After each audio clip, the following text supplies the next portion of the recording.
salaamaaleykum daleen ak jàmm ci Xarala Academy mbokk yi seen Xarala Academy dañu topp suñu formation Python en wolof wala suñu formation initiation en Python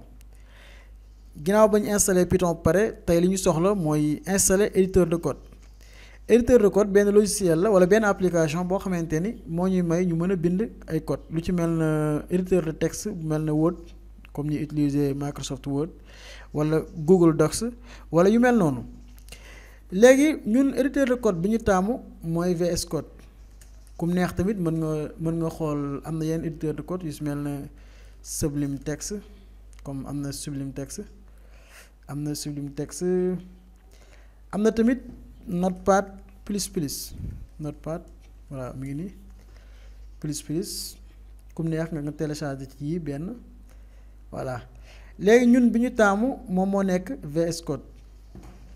après dina lañ wax lu tax léegi VS Code pour nga installer ko da ngay ñëw Google par exemple ñu bind VS Code mi ngi nii nga cliquer ci premier lien bi mu indi la fii nga def download for Windows léegi ñu ma cliquer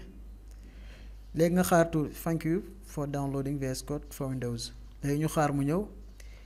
léegi ma pause vidéo bi mu agsi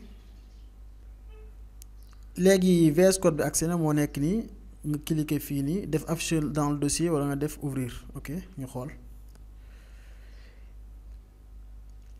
léegi boo cliquer ouvrir da ngay xaar tuuti mu ñëw nga def exécuter comme ni ngay installer yeneen application Windows mu ne code is already installed on this system mu ne am naa code éditeur ba pare léegi ma def cliquer oui pour supprimer bi fi nekkoon nga def. Je refuse non accepter nga cliquer fii cliquer suivant nga def suivant nga def suivant créer une icône bu la neexee tamit nga ajouter ko l'action ouvrir avec code voilà installer ko en tant qu'éditeur pour les types de fichiers pris en charge ajouter l'action ouvrir avec code waaw nga def nii nga def suivant installer léegi ñu xaar tuuti mu ñëw. léegi balaa installation bi ñëw mën nañ ñëwaale fii ñu lire tuuti xool VS Code ñëw fii jël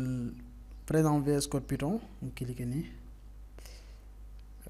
tutoriel environnement voilà environnement moo nekk nii VS Code Python baa ngi nii voilà léegi ñu xool ndax installation bi agsi na léegi mu agsi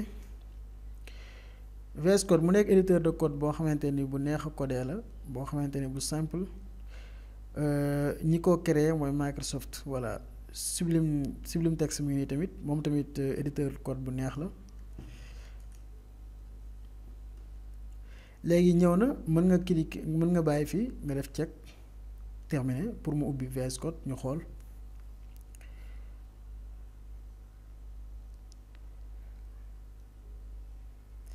léegi ñu xaar tuuti léegi mu ñëw voilà léegi VS Code bi moo nekk nii mu génn fii voilà léegi am nañ VS Code te installé nañ Python ci suñu Windows li ñu dese mooy créer environnement de travail ci Windows loolu ñu fas yéene ko def ci vidéo bii di ñëw. Merci.